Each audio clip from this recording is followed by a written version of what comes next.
When the human got quiet, the aliens should have run HFY, sci-fi stories, YouTube transcripts. So remind me again why we brought these squishy mammals along. Commander Kaz'Thrall in irritation, compound eyes fixed on the lone humans sitting quietly in the corner of the war room. Treaty obligations. Admiral Zixnath fluttered her luminescent crests in what passed for a shrug among the Arthi. The Galactic Concord requires at least one representative from each signatory species during joint military operations. But they're so primitive. I mean, look at it. No exoskeleton, no secondary defensive mechanisms, barely any natural sensory enhancements. Vextharian's antenna twitched dismissively. That one hasn't said a word since the briefing started. The human in question, Lieutenant Russell Nakamura of the Earth Defense Force, continued studying the holographic battle plans with unnerving intensity, apparently oblivious to the disparaging remarks being made about his species. His silence was particularly notable given that representatives from the other 17 species in the Alliance hadn't stopped talking, arguing, and occasionally threatening one another since the meeting began 3 standard hours ago. Perhaps it's defective, suggested Gromack, the hulking Tavari representative, whose species' idea of subtle communication involved slightly less shouting than usual. Admiral Zixnath's aide-de-camp, a young Arthi named Shisla, leaned in nervously. Actually, Admiral, I've been studying humans extensively since they joined the Concord. Their silence often indicates something concerning. Concerning how exactly? The Admiral's crests dimmed slightly. Well, Shisla hesitated. In their combat, literature, and historical accounts, there's a recurring theme. When humans become quiet during strategic discussions, it typically means they're contemplating something incredibly dangerous, unorthodox, or both. At that moment, Lieutenant Nakamura finally stood up. The room fell silent as the unassuming human cleared his throat. With all due respect to everyone's elaborate plans involving synchronized pincer movements and textbook formation attacks, he said, pointing to a specific area on the holographic map. Why don't we just blow up this moon and be done with it? The Kaz'Thrall invasion fleet had caught the Galactic Concord with its metaphorical pants down. 8 systems had fallen in as many weeks, their notorious hive ships consuming every resource before moving on to the next target. Now they were approaching Outpost Epsilon 9, a strategically vital refueling station and the last defensive position before the heavily populated Cygnus Arm. 17 species of the finest tactical minds in the galaxy had spent the entire briefing proposing variations on conventional warfare responses. The Arthi wanted to deploy their famous light KM squadrons.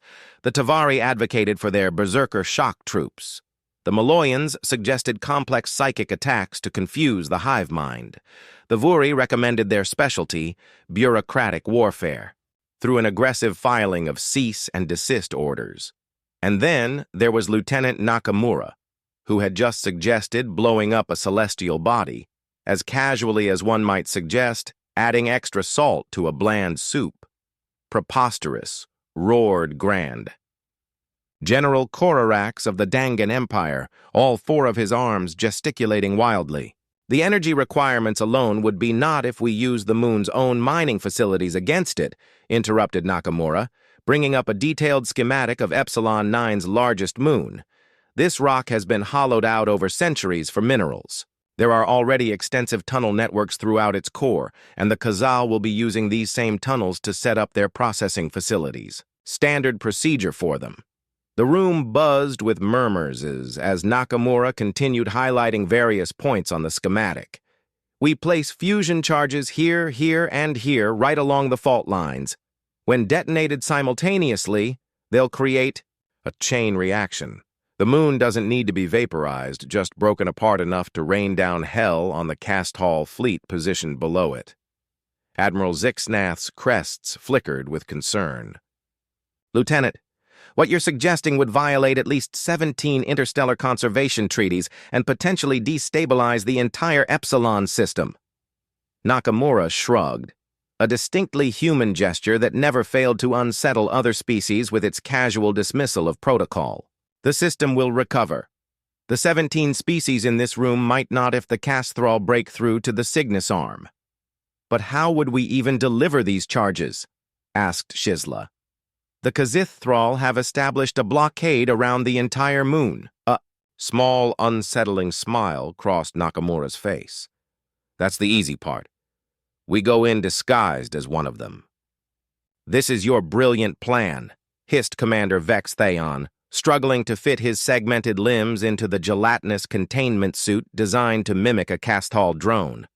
We're going to waddle into enemy territory dressed as oversized slugs. Technically, they're closer to colonial sanitarians than gastropods, corrected Nakamura, already encased in his own suit. The viscous fluid surrounding him gave his voice an odd bubbling quality. And yes, this will work. The Kaz'Thrall identify each other primarily through biochemical signatures, which these suits replicate perfectly. Their shuttle, disguised as a damaged Kaz'Thrall scout vessel, drifted slowly toward the moon's surface. Besides Nakamura and the reluctant Vex Theon, the infiltration team included Gromik the Tavari, who had volunteered primarily because he thought the plan sounded gloriously stupid, and a Maloyan tech specialist named Trill, whose telepathic abilities would help them navigate the hive mind's peripheral thoughts without being detected. Remind me again why we're following the primate's plan? Gromik grumbled, his massive frame barely contained by the largest suit they could synthesize, because Trill responded telepathically to avoid external sound. 17 species spent 3 hours coming, up with nothing better than attack them really hard and hope for the best, and the Admiral authorized this. Why exactly? Vextharian clicked anxiously. Nakamura's face was barely visible through the gelatinous membrane of his suit, but his grin was unmistakable. Because humans have a saying, desperate times call for desperate measures, and also because I might have mentioned that Earth's fleet was prepared to unilaterally execute this plan with or without Concord approval. You wouldn't dare. Probably not, Nakamura admitted cheerfully, but the Admiral doesn't know enough about humans to call my bluff. The disguised shuttle landed with a wet squelch on the moon's surface, now transformed into a grotesque landscape of organic processing centers and pulsating hive structures. The 4 infiltrators disembarked, moving with the undulating gait, characteristic of Kaz'Thrall drones. Remember? Nakamura whispered as they approached the first tunnel entrance. Kaz'Thrall drones don't talk. They communicate through pheromones and bioelectric pulses, which our suits simulate. Just keep moving like you've got a purpose, and they'll assume you're supposed to be here. This coming from the species that still hasn't mastered faster than light communication, muttered Vex Theon. But he followed nonetheless.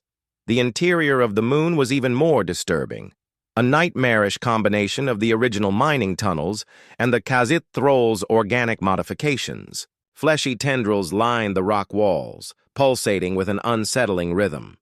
Pools of digestive enzymes broke down extracted minerals, while drone workers shuffled about in seemingly random patterns. How far to the first detonation point? Gromik asked, his voice muffled by the suit. Nakamura checked the schematic projected inside his helmet. 2 kilometers down, then east along the main fault line.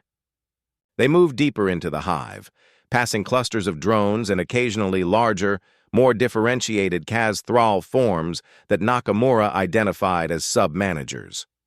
Twice they had to press themselves against walls as massive processor units, building-sized creatures with dozens of specialized appendages squeezed through the tunnels. This is going remarkably well, Trill observed telepathically after they'd successfully placed the first fusion charge. Perhaps too well. Don't jinx it, Nakamura responded, forgetting momentarily that humans were the only species with that particular superstition. Jinx? Is this some sort of human combat technique? Gromik asked hopefully. It's never mind. Let's just get to the second location. They were halfway to their next target when disaster struck. A drone bumped directly into Kaz'Thrall, its sensory tendrils brushing against his disguise. The creature froze, then began emitting a high-pitched keening sound. "Oh, crap," muttered Nakamura. "It's detected an anomaly." Within seconds, every Kaz'Thrall in the vicinity turned toward them, their previously uncoordinated movements becoming synchronized with terrifying precision. Now what? Human. Kaz'Thrall clicked in panic. Nakamura's response was immediate and unexpected. He grabbed Gromax's arm and activated the release mechanism on his suit. The gelatinous disguise retracted, revealing the massive Tavari warrior in all his armored, intimidating glory. "What are you doing?" Gromax bellowed, but Nakamura was already pushing him toward the gathering drones. Tavari battle cry now. Perhaps it was the absurdity of the situation, or perhaps it was simply that Tavari never turned down an opportunity for combat. But Gromax didn't hesitate. He unleashed the traditional Tavari war roar, a sound that had been scientifically measured to induce bowel-loosening terror in most sentient species.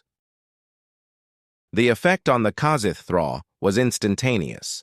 Having never encountered a Tavari before, the hive had been attacking in the opposite direction from Tavari's space. The drones recoiled in confusion. Their hive minds struggled to process this new threat, temporarily disrupting local coordination. "Run!" Nakamura shouted, grabbing the fusion charges and sprinting down a side tunnel.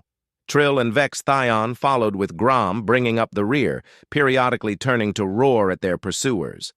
"This wasn't part of the plan," Kaz'Thrall protested, as they raced through the tunnels. "Plans rarely survive contact with the enemy," Nakamura replied, consulting his schematic on the run. "New plan. We're combining the remaining detonation points. There's a junction ahead where two fault lines meet. If we place all our remaining charges there, we should still trigger the chain reaction. Should it's that or become Kaz'Thrall digestive, fluid." They burst into a massive cavern, clearly one of the original mining operation's primary extraction chambers. Enormous machinery now partially integrated with Kaz'Thrall organic technology lined the walls. In the center, a yawning pit descended into the moon's depths, with fault lines visibly radiating outward like cracks in glass. "Perfect," Nakamura exclaimed, rushing toward the edge. "This is even better than our original targets." Behind them, the sounds of pursuit grew louder. Not just drones now, but the heavier tread of warrior forms being deployed to deal with the intruders. "How long do you need?" Gromax asked, positioning himself at the chamber's entrance, clearly preparing for a last stand. 3 minutes to set the charges, another 2 to synchronize the detonators. Nakamura replied, "Already working." Kaz'Thrall's mandibles clicked rapidly, the arty equivalent of nervous hyperventilation. "And how exactly do we escape afterward? Our shuttle is on the other side of the hive." "I'm working on that part," Nakamura admitted. Trill, who had been unusually quiet, suddenly projected a thought, so forcefully that all three of them winced. "There's another way out. I'm detecting a secondary tunnel network, maintenance shafts from the original mining operation. They're too small for the larger Kaz'Thrall forms to follow." "Direction?" Nakamura asked without looking up from his work on. "The charges. Southeast corner of this chamber behind that processing unit." "Kaz'Thrall, go find it," Nakamura ordered. "Gromax, how long can you hold them?" The massive Tavari unshathed Vero blades from sheets on both arms. "Long enough. This is actually starting to be fun." The first wave of Kaz'Thrall warriors surged into the chamber, each twice the size of a drone, with weaponized appendages dripping corrosive compounds. Gromax met them with a berserker's enthusiasm, his blades slicing through their semi-olid forms. "Maintenance shaft confirmed." Kaz'Thrall called from across the chamber. "It leads to a secondary landing pad." "Are there vessels docked there?" Nakamura shouted back, fingers dancing over the fusion charges as he programmed the detonation sequence. Kaz'Thrall's antenna twitched as he processed the implications. "You want to steal a Kaz'Thrall ship? unless you'd prefer to stay for the fireworks." 2 minutes later, the charges were set.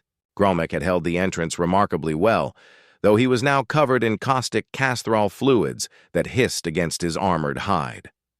"Time to go." Nakamura slapped the final activation sequence. "We have 10 minutes before detonation." They raced toward the maintenance shaft, Gromek reluctantly disengaging from combat to follow. The tunnel was indeed small, particularly for the Tavari, who had to crawl on all fours, his broad shoulders scraping both sides. "If we survive this, human," he grunted, "I will either kill you or adopt you into my clan. I haven't decided which." "Fair enough," Nakamura replied, leading them through the winding passage. After several minutes of desperate scrambling, they emerged onto a smaller landing platform where several cast scout vessels pulsed with organic life. Unlike the larger ships, these were little more than glorified transport pods, semi-autonomous creatures bred for carrying drones between ships and planetary surfaces. "Please tell me someone here knows how to pilot one of these abominations," Vex Theon said as they approached the nearest vessel. Trill stepped forward.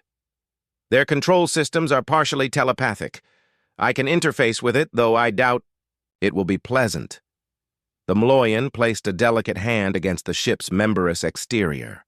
The vessel shuddered, then split open along a seam, revealing a cavity lined with what looked disturbingly like intestinal tissue. "All aboard," Nakamura said with forced cheer. "Exit's coming up whether we're ready or not." They piled into the living ship, trying not to think too hard about what the viscous fluid beneath their feet might be.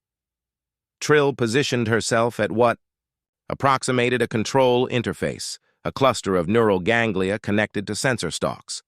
"Brace yourselves," she warned, plunging her hands into the ganglia.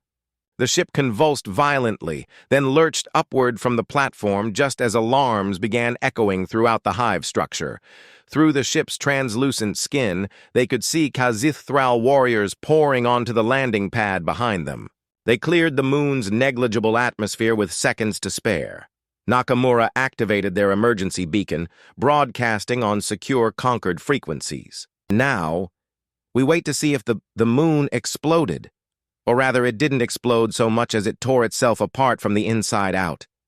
Massive chunks of lunar crust separated along fault lines, revealing the molten core briefly before secondary explosions. Mining facilities and Kaz'Thrall organic compounds reacting to sudden pressure changes created a spectacular chain reaction, and directly below this apocalyptic display was the main Kaz'Thrall fleet, positioned to support their processing operation. From the safety of distance, watching through the scout ship's membrane, the 4 saboteurs observed as countless pieces of moon rained down upon the invaders. Kinetic impacts tore through shields designed to stop energy weapons. Ship after ship erupted in silent bursts of flame, their hive connections severing as they died. "It's almost beautiful," Vextharian whispered. "Magnificent destruction," agreed Gromek. "Perhaps humans understand warfare better than we give them credit for." Nakamura shrugged.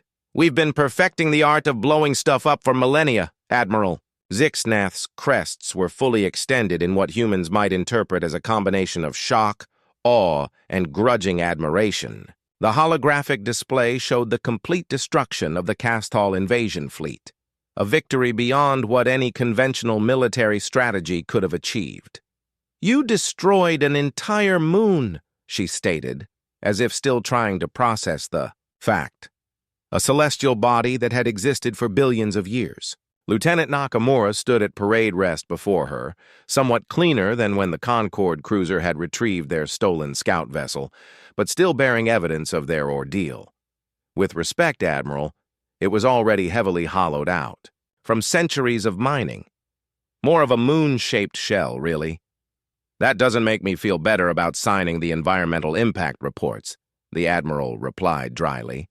"Do you have any concept of how many forms I'll need to file with the Galactic Preservation Society? Fewer than you would have if the Kaz'Thrall had proceeded to consume every living thing in the Cygnus Arm," Nakamura pointed out. Before the Admiral could respond, the war room doors slid open to admit Commander Kaz'Thrall, Gromak, and Trill, all freshly decontaminated and looking somewhat shell-shocked from their experience. "Ah, the rest of our heroes," Admiral Zixnath said with just enough inflection to make it unclear whether she meant the term sincerely or sarcastically. "I was just discussing with Lieutenant Nakamura the unprecedented nature of your mission. It was completely insane."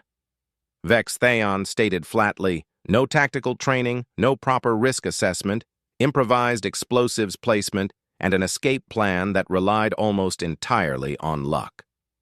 "In other words," rumbled Gromak, "it was gloriously human." He clapped Nakamura on the shoulder with enough force to stagger the man. "The Tavari appreciate directness. When faced with an obstacle, remove it. If the obstacle is a moon, so be it." Trill drifted forward, her luminescent form pulsing gently. "I have compiled our mission report, Admiral, including a comprehensive analysis of what we learned about Kaz'Thrall hive structures. The data may prove invaluable for future encounters." Future encounters. Vexion's antenna twitched anxiously. Surely this defeat will cause them to reconsider their expansion. "Actually?" Nakamura interjected. "I've been thinking about that. This was just one fleet. A significant one, yes. But the intelligence report suggests there are at least 3 more, operating in different sectors." Admiral Zixnath's crests dimmed slightly. "Your assessment is correct, Lieutenant. The Concord Council is already preparing response strategies for when the Kaz'Thrall regroup." "Let me guess," said Nakamura. "Conventional military deployments, fleet, formations, defense perimeters. Those approaches have served the conquered for millennia," the Admiral replied stiffly, "and they failed completely against the Kaz'Thrall until we tried something different." Nakamura stepped forward, activating the holographic display. "With permission, Admiral, I'd like to present an alternative approach." The star map materialized above them, highlighting known Kaz'Thrall positions in red. Nakamura manipulated the controls, zooming in on a particular region. "The Kaz'Thrall operate as a hive, but every hive has a queen. Intelligence suggests their primary consciousness, the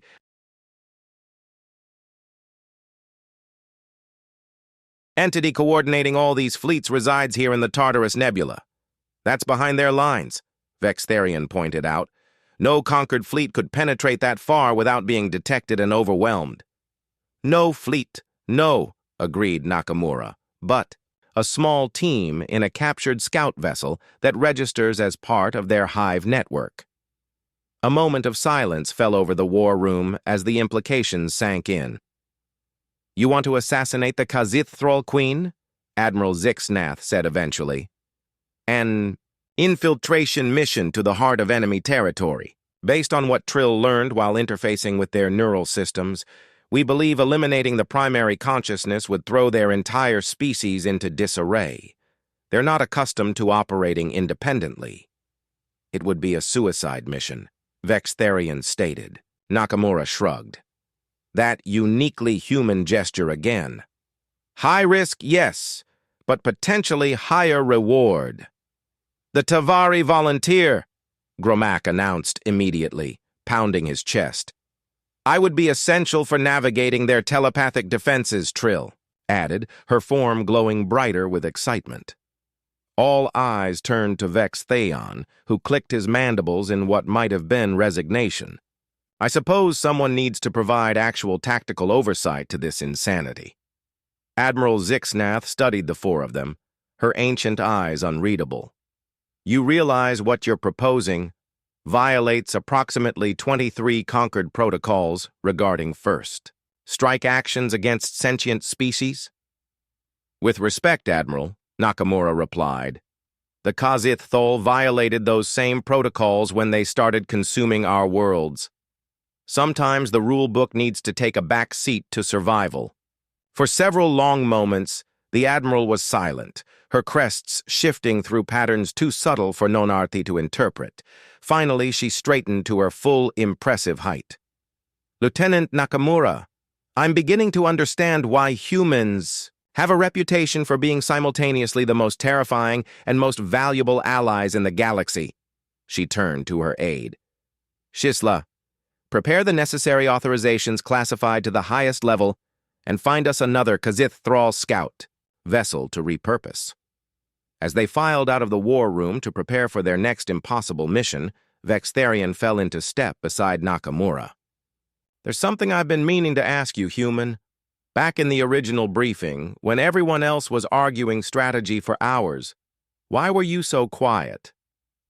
Nakamura smiled, an expression that Kaz'Thrall was beginning to recognize as potentially dangerous. An old human military tradition, the lieutenant explained. Sometimes the best thing to do is shut up and listen while everyone else reveals what won't work. Then you can focus on what might. That's surprisingly logical. We have our moments. Nakamura's smile turned reflective. You know, humans have an old saying that served us well over the centuries. What's that? When all you have is a hammer, everything looks like a nail. Kaz'Thrall's compound eyes blinked in confusion. I don't understand. What does carpentry have to do with interstellar warfare? Nakamura laughed. It means we tend to apply our particular talents to every problem. Some species are magnificent strategists, others are brilliant technologists or incredible diplomats. And humans, we're really good at breaking things when we need to. He clapped the arty on what approximated a shoulder. Come on, we've got a queen to dethrone. 3 weeks later, as the captured Kaz'Thrall scout vessel approached the swirling gases of the TARDIS nebula, Nakamura found himself alone in what passed for the ship's observation blister. The living vessel had been partially reconfigured for their needs, though it remained disturbingly organic. The nebula before them glowed with ionized gases and newborn stars, a stunning vista that concealed the heart of an empire bent on consuming, all in its path. Somewhere in that beautiful chaos lurked the central consciousness of the Kaz'Thrall, coordinating fleets that were even now regrouping after the unexpected setback at Epsilon 9. Beautiful, isn't it? Nakamura turned to find Trill drifting beside him, her translucent form reflecting the nebula's colors. Humanity has a complicated relationship with beauty, he replied. We're drawn to it, even when we know it's dangerous. Perhaps that's why your species has survived despite your physical limitations, Trill observed. You recognize danger, but move toward it anyway. Moving toward danger is sometimes the safest path, Nakamura said. If you're going to face it eventually, better to choose the timing than wait for it to find you. Their conversation was interrupted as Gromak lumbered into the chamber, followed by a clearly agitated Kaz'Thrall. We have a problem, the Arthia announced without preamble. Our vessel's biological signature is being scanned more intensively than anticipated. The masking protocols are holding for now, but Trill believes they may detect anomalies if this continues. We're approaching a neural checkpoint, Trill explained, the equivalent of a border crossing but conducted via telepathic sweep rather than physical inspection. Options? Nakamura asked, immediately shifting to tactical mode. We could attempt to bypass it, Kaz'Thrall suggested, though that would mean a significant detour. Time we don't have, Gromak rumbled. Our intelligence indicates the Queen is beginning a reproductive cycle. Once completed, there will be multiple consciousness nodes, making our mission exponentially more difficult. Nakamura studied the nebula before them, mind racing through possibilities. Then, in what his companions had come to recognize as a dangerous sign, he smiled. What if we don't hide at all? What if instead we look like exactly what we are? A damaged scout returning with critical information? Trill's form pulsed with concern. The risk is high, yes, but so is trying to sneak past their telepathic security. Nakamura turned to the Emloyan. Can you project enough authentic Kaz'Thrall thought patterns to make it seem like this vessel is in distress, frantically trying to reach the central hive with information about a new weapon used at Epsilon 9? The Maloyan was silent for a moment, her form shifting through various shades as she considered. Yes, But I would need to draw on actual memories from when I interfaced with their systems. It would be unpleasant. For how long could you maintain it? Vexarian asked. Long enough to get through the checkpoint. After that, I would need recovery time. Gromack crossed his massive arms. So we bluff our way in. Then what? Then we do what we came to do, Nakamura replied simply. We find the Queen and end this war before it consumes half the galaxy. The gamble worked. Trill's telepathic broadcast of urgent distress, a scout vessel damaged while escaping a devastating New Concord weapon, not only got them through the checkpoint, but earned them priority clearance to approach the central hive structure. This structure, revealed as they penetrated deeper into the nebula, defied conventional description. It wasn't a ship or a station in any recognizable sense, but rather an enormous organic mass, a space-borne creature the size of a small moon, surrounded by smaller attendant structures that pulsed and shifted in complex patterns. By all the ancient gods, whispered Vextharian as they approached. It's magnificent and horrifying, added Trill, who had recovered somewhat from her telepathic exertion, but remained subdued. I can feel its thoughts even from here. Hunger and expansion and consumption without end. Their scout vessel was directed to a receiving chamber, an enormous orifice that opened in the central structure side, lined with psiaic appendages that guided them into a docking position. Once secured, they felt the vessel being drawn deeper into the living station. Remember the plan, Nakamura said as they prepared. We present as damaged drones returning with critical intelligence. Trill guides us to the central nervous cluster. We deploy the payload, then extract using Emergency Protocol 7, which I feel compelled to point out again relies heavily on blind luck and explosions, Vextharian noted. Has worked so far, Gromack replied cheerfully, checking his concealed weapons. They exited their vessel into the strangest environment any of them had ever experienced. A cavernous chamber where gravity shifted unpredictably, where walls pulsed with visible neural activity, and where Kaz'Thrall drones moved in perfectly synchronized patterns that made them appear less like individuals and more like cells in a greater organism. Their disguises, improved versions of the gelatinous suits they'd used on the moon, held up to initial scrutiny. The drones barely registered their presence, too mind to question what appeared to be returning scouts. Trill led them deeper into the structure, navigating through corridors that seemed to reconfigure themselves periodically. The central nervous cluster is approximately 2 kilometers inward, she communicated telepathically. I can feel its pull growing stronger. What they hadn't anticipated was the diversity of Kaz'Thrall forms within the central hive.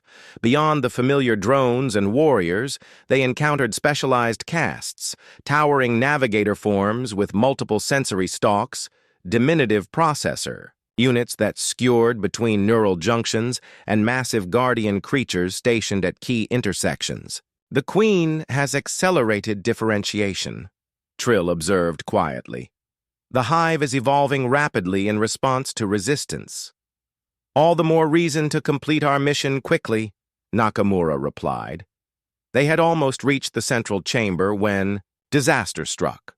A specialized scanner drone, a form they hadn't encountered before, approached their group and extended sensory tendrils directly toward Gromack. Before they could react, it emitted a piercing alarm call. Cover blown! Gromack roared, shedding his disguise and drawing his Vero blades in one fluid motion. The scanner drone collapsed in 2 pieces, but the damage was done. Throughout the corridor, previously docile drones turned toward them with sudden hostile intent. From side passages, warrior forms began to converge. New plan! Nakamura shouted, discarding his own disguise and drawing the compact plasma weapon he'd kept concealed. Direct approach! What followed was chaos. Gromack carved a path forward, his Tavari battle rage in full effect. Vextharion, surprisingly agile despite his exoskeleton, darted between attackers with precision strikes to vulnerable neural clusters. Trill projected disruptive mental patterns that confused nearby drones, while Nakamura provided covering fire. with unexpected accuracy. "The central chamber just ahead," Trill called out, pointing to a massive pulsating membrane that blocked their path. Nakamura fired repeatedly at the membrane, but his weapon's energy was absorbed without effect. "We need something stronger." Gromik, without hesitation, charged forward and plunged both Viro blades into the membrane, then pulled in opposite directions. The living barrier resisted, then tore with a sound like ripping flesh. Beyond lay their objective, a vast spherical space dominated by a central mass of neural tissue that pulsed with bioluminescent energy. And connected to this mass by countless tendrils was the Queen. She was both more and less than they had expected. Not a giant version of the drones, but something more fundamental. A being that seemed partly physical and partly energy, her form shifting between states in a hypnotic rhythm. Sensory organs, unlike anything in known xenobiology, studded her undulating surface, while what might have been limbs or might have been thoughts extended outward in fractal patterns. That said, Kaz'Thrall, with unusual understatement, is going to be difficult to kill. The Queen became aware of them immediately. The entire chamber shuddered as her consciousness focused on the intruders, and waves of palpable hatred washed over them. "She's calling for reinforcements," Trill warned, her form flickering under the telepathic assault. "Every warrior in the hive will converge here within minutes." "Then we don't have minutes," Nakamura replied grimly, pulling the specialized weapon from his pack, a device that had been created specifically for this mission, combining RT energy technology with Tavari explosives and Maloyan psychic dampeners. "We need to get closer right to the central neural mass," he continued, studying the chamber. "But there's no cover, and she'll attack the moment we move." "Leave that to me," Trill said quietly. Before anyone could stop her, the Maloyan glided forward into the open space, her form expanding and brightening until she blazed like a miniature star. She was making herself a target, the most obvious threat in the Queen's perception. "What is she doing?" Kaz'Thrall hissed, creating a diversion. Nakamura realized aloud. "Gromik, be ready to charge when I give the signal." The Queen's attention fixated on Trill, who now hovered directly before her. The Maloyan began projecting thoughts, not her own, but a carefully constructed amalgamation of every conquered species' consciousness that she could access. A psychic cacophony designed to confuse and overwhelm. The effect was immediate. The Queen's form contorted, her sensory organs pulsing erratically as she tried to process this unprecedented mental assault. Tendrils lashed out at Trill, who dodged with surprising agility while maintaining her telepathic barrage. "Now!" Nakamura shouted. Gromik needed no further encouragement. The massive Tavari launched himself across the chamber in a blur of muscle and armor, aiming directly for the neural mass that anchored the Queen. Behind him, Nakamura and Kaz'Thrall moved in concert, the human activating the specialized weapon, while the Arthi provided covering fire against the drones now pouring through every entrance. The Queen sensed the new threat too late. Gromik crashed into the neural mass, his vibrblades carving deep furrows in the pulsating tissue. The entire hive structure shuddered in response, and a psychic scream reverberated through their minds. With such force that even Kaz'Thrall, with minimal telepathic sensitivity, staggered under the assault.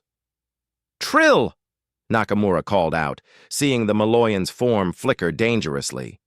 "I'm maintaining," she projected back, though her light was dimming rapidly. "Hurry!" Nakamura reached the neural mass and slammed the specialized weapon against its surface. The device immediately began to burrow inward, its outer casing dissolving, as it merged with the biological material. "Detonation sequence initiated," he announced, checking the display. "We have 3 minutes to clear the blast radius." The Queen, sensing the imminent threat to her existence, abandoned all subtlety. The chamber itself seemed to come alive, floors and walls contracting to crush the intruders while previously hidden defense mechanisms emerged. organic cannons that fired globules of corrosive fluid. "Exit strategy!" Vex Theon shouted, narrowly avoiding a spray of acid that dissolved part of his exoskeleton. "Working on it!" Nakamura fired repeatedly at what appeared to be a thinner section of the chamber wall, creating a small breach. Beyond lay another corridor, and hopefully a path to escape. Gromak disengaged from the neural mass, his armor smoking where it had been splashed with defensive fluids. He grabbed the now barely conscious Trill and charged toward the breach, expanding it with a powerful shoulder slam. 2 minutes, Nakamura called, backing toward the exit while providing covering fire. "We'll never reach the scout vessel in time," Vextharian calculated, his analytical mind still functioning despite the chaos. "Then we find an alternative," Nakamura replied, pointing down the new corridor. "Escape pods, shuttles, anything that can get us clear of the blast radius." They raced through the living corridors, pursued by an ever-rowing horde of Kaz'Thrall defenders. The entire structure had become their enemy, contracting and shifting to slow their progress while directing defenders to intercept them. There. Vex'Tharian's superior vision spotted at first a cluster of small organic pods attached to a membrane that appeared to be an external wall. Deployment vessels for scouts. 1 minute 15 seconds, Nakamura announced grimly. They fought their way to the pods, Gromak clearing a path while still, carrying Trill, Vex'Tharian navigating and Nakamura guarding their rear. The human took a glancing hit from a warrior's acid spray, crying out as it burned through his suit and into the flesh of his arm. "Keep moving," he gritted through the pain, firing back with his remaining functional arm. The scout pods were barely large enough for one Kaz'Thrall drone each, which meant cramped quarters for the escapees. Vex'Tharian interfaced with the nearest pod's neural controls, forcing it to recognize them as authorized users. "I can only activate 2 pods, he announced. "Not enough neural connectivity for more." "Gromak and Trill in one, you and me in the other," Nakamura decided instantly. No time to argue. The Tavari warrior, showing surprising gentleness, placed the semi-conscious Maloyan into the first pod, then squeezed his massive frame in after her. The pod sealed around them, pulsating as it prepared for launch. Nakamura and Vex'Tharian crowded into the second pod. The Arthas segmented limbs contorting uncomfortably in the confined space. Through the pod's translucent membrane, they watched as Kaz'Thrall warriors converged on their position.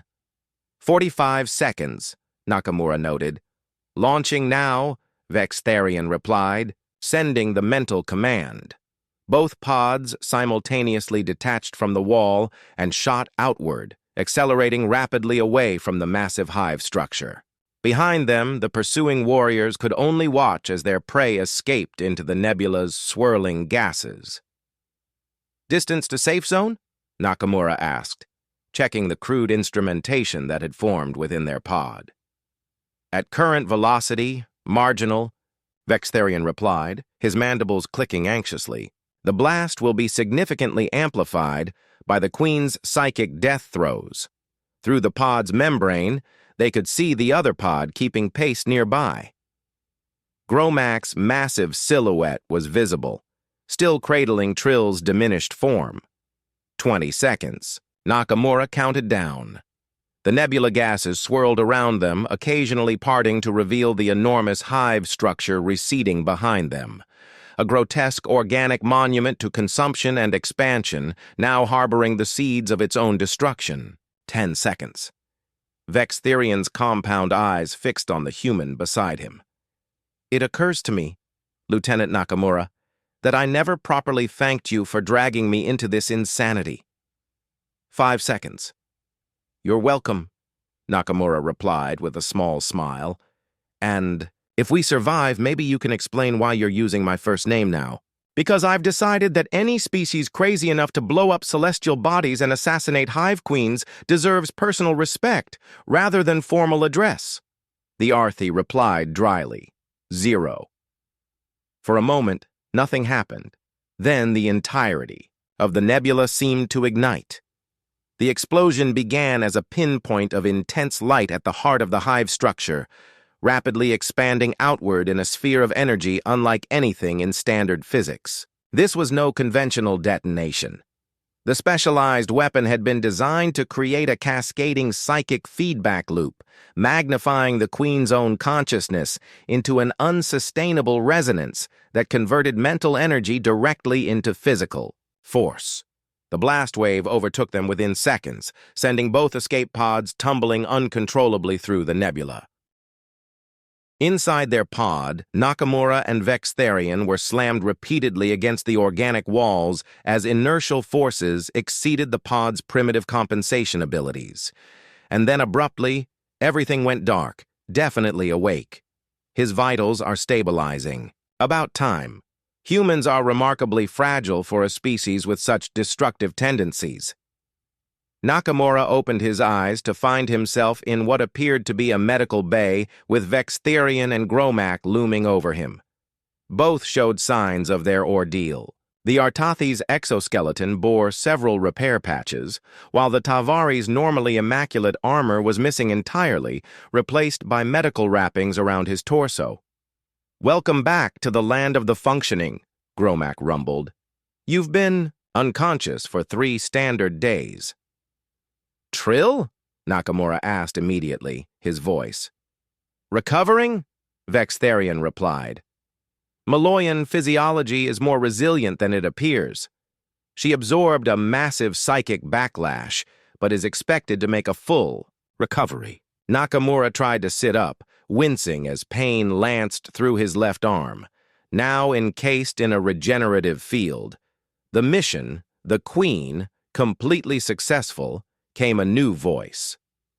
Admiral Zixnoth glided into the medical bay, her crests fully extended, in what Nakamura now recognized as an expression of profound respect. The Kaz'Thrall hive mind collapsed exactly as theorized. Without the Queen's coordination, their fleet has fragmented into isolated pockets that are being contained and neutralized. "So it's over?" Nakamura asked, finally managing to sit upright. "The war?" "Yes." The Admiral's ancient eyes studied him with newfound intensity. "Though I suspect the repercussions of your methods will echo through Concord politics for generations." "Worth it," Gromak declared emphatically. "Indeed, though the diplomatic corps might disagree." The Admiral activated a holographic display above Nakamura's bed. "I thought you might appreciate seeing this." The display showed multiple sectors of space, with red indicators representing Kaz'Thrall forces rapidly winking out as conquered fleets moved to mop up the now disorganized invaders. The pattern was clear. What had been an existential threat to galactic civilization was now little more than a cleanup operation. "Not bad for a species that still gets excited about internal combustion engines," Nakamura murmured, letting his head fall back against the medical support. Admiral Zixnoth made a sound that might have been the Artathi equivalent of a chuckle. "The Concord Council has requested a formal debriefing once you're recovered. I suspect several species are reconsidering their assessment of humanity's potential contribution to galactic security." "They're afraid of us now," Nakamura observed, not without insight. "With good reason," Kaz'Thrall clicked. "In the span of a month, you've destroyed a moon, infiltrated an enemy hive mind, assassinated a queen, and effectively ended a war that our combined conventional forces couldn't handle. All while being squishy mammals with no exoskeleton," Nakamura quoted with a hint of amusement. "Yes, well," the Artathi's antenna twitched in what might have been embarrassment. "Cultural assessments can be revised based on new data." Admiral Zixnoth's crest shifted to a more formal configuration. "Lieutenant Nakamura, the Concord Council has authorized me to offer you a permanent position as strategic advisor to the Combined Fleet Command. Your unique perspective on problem-solving would be a valuable asset." Nakamura glanced at his unlikely companions, an Artathi tactical officer who had once dismissed humans as primitive, a Tavari warrior who had discovered a kindred spirit in humanity's approach to obstacles, and beyond them, a Maloyan telepath who had risked everything to support a plan that defied conventional wisdom. "I'd be honored, Admiral," he replied. "Though I should warn you, we humans tend to have quite a few more unorthodox ideas where those came from." "I'm counting on it," the Admiral responded. "The galaxy is full of threats that cannot be addressed with conventional approaches." After the Admiral departed, leaving the unlikely team to their recovery, Gromack produced a flask of what appeared to be Tavari battle spirit, a beverage reputed to double as industrial solvent in emergencies. "A toast," the massive warrior declared, pouring small amounts into improvised containers. "To the quiet human in the briefing room, to thinking outside standard parameters," added Kaz'Thrall, accepting his portion despite his species' notorious intolerance for alcohol. "To blowing stuff up when necessary," Nakamura concluded, raising his container with his good arm. As the potent liquid burned its way down his throat, Lieutenant Russell Nakamura reflected that humanity's entry into galactic society had been tumultuous, marked by equal parts skepticism and curiosity from the established species. But perhaps now they understood what Earth's military historians had known for millennia. Sometimes the most dangerous person in the room isn't the one shouting the loudest, but the quiet one in the corner, methodically figuring out how to change the entire game. 3 months later, in a different briefing room, representatives from 23 species argued vehemently about the appropriate response to a new threat emerging from the galactic core. Sensor data suggested an ancient automated defense system had awakened after millions of years of dormcancy and was methodically sterilizing inhabited worlds. Voices rose as competing strategies were proposed and dismissed. Fleet formations, diplomatic outreach, technological countermeasures, all debated with increasing urgency as projections showed the automated threat approaching more populated sectors. In the corner of the room, a human officer sat quietly, studying the holographic representation of the ancient machines. Beside him, Commander Kaz'Thrall noticed the silence and felt a now familiar sensation of both dread and anticipation. "You have that look again," the Artathi observed quietly. Lieutenant Commander Nakamura glanced up, a small smile playing at the corners of his mouth. "What look?" "The one that suggests you're about to propose something that violates several laws of physics and numerous interstellar conventions."